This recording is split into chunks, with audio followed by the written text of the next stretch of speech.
I'm Staff Sergeant E.L. Craig. As a reminder for those who may undergo financial hardship if the government shuts down, help is available. The Service Members Civil Relief Act provides assistance to military members who may incur late fees or penalties because of missed payments. Also, Navy Federal Credit Union will be assisting service members.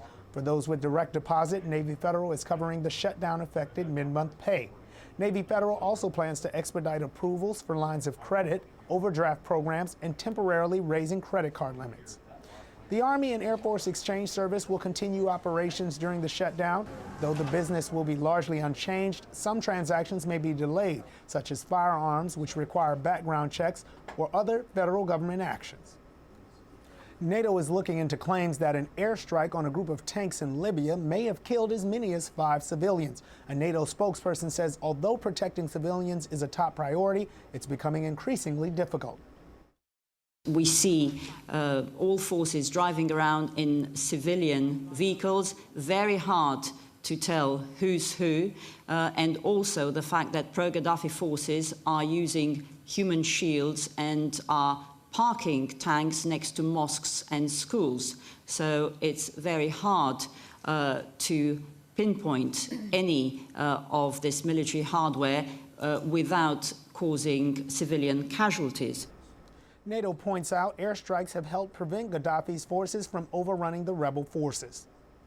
Over to Japan, where there have been no reports of injuries to U.S. forces following Thursday's 7.1 earthquake. The quake hit the northeastern coast of Japan, an area still reeling from last month's massive earthquake and tsunami. Thursday's quake reportedly killed 2 people and knocked out power to wide areas of Japan. It also prompted a tsunami warning, but it was later canceled. A father's love can overcome any obstacle. Army Sergeant Anthony Bleeker planned his R&R from Afghanistan to coincide with the birth of his daughter. He almost missed the miracle when baby Ella Ann started coming 3 days early. But with a few lucky breaks and some good fortune, Sergeant Bleeker made the normal 7-day trek from Afghanistan to the U.S. in just 3 days. And baby Ella Ann waited for her father.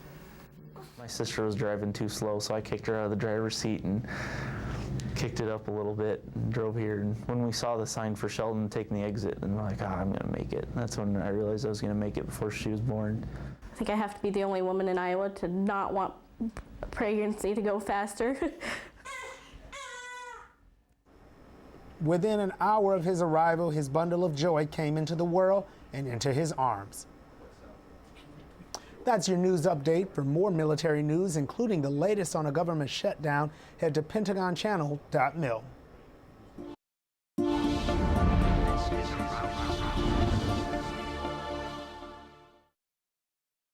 They are often called angels on the battlefield, corpsmen and medics who administer life-saving medical treatment to troops serving on the front lines. This past week in Washington, D.C., the Armed Services YMCA honored a few of these heroes from each of the services for their commitment to service. When a soldier goes down, they are the ones who risk it all. Come to me, to provide life-saving aid to the wounded. Both as a commanding general in combat and as a father, I'm indebted to you. At an event marking the 150th anniversary of the Armed Services YMCA, Army General Raymond Odierno said he knows all too well the service and the sacrifice of hospital corpsmen. My son is alive today because of the heroic action of many medics after he was seriously wounded back in 2004. I appreciate what you do, how you care, how you bring forward the ethos that we're so proud of. Selflessness, helping others. Accepting an award on behalf of all U.S. Navy corpsmen was Petty Officer 3rd Class Shabir Nawabi. He served a 6-month deployment to Afghanistan. And on behalf of the medics in the Air Force, Staff Sergeant Abraham Hara accepted the award. He said the most rewarding part of being a medic is the appreciation shown by the families of those he's helped save. Air Force General Norton Schwartz and Chairman of the Joint Chiefs of Staff Admiral Mike Mullen attended the ceremony and thanked each of the participants. Tonight's awardees represent what's best about America and our armed forces. They reflect an incredible generation who has raised their right hands in order to volunteer to serve. with full understanding of what they might be asked to do. Thank you.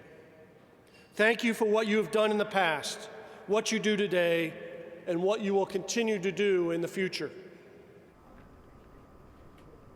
For more on this story, you can check out the latest edition of This Week in the Pentagon, which airs later today at 1800 Eastern, right here on the Pentagon Channel. Well, coming up ahead on Around the Services, reporter Gail McCabe sits down with the commander of FORSCOM to talk Army readiness. But first, we head downrange to see how deployed parents and their children communicate over the distance during story time.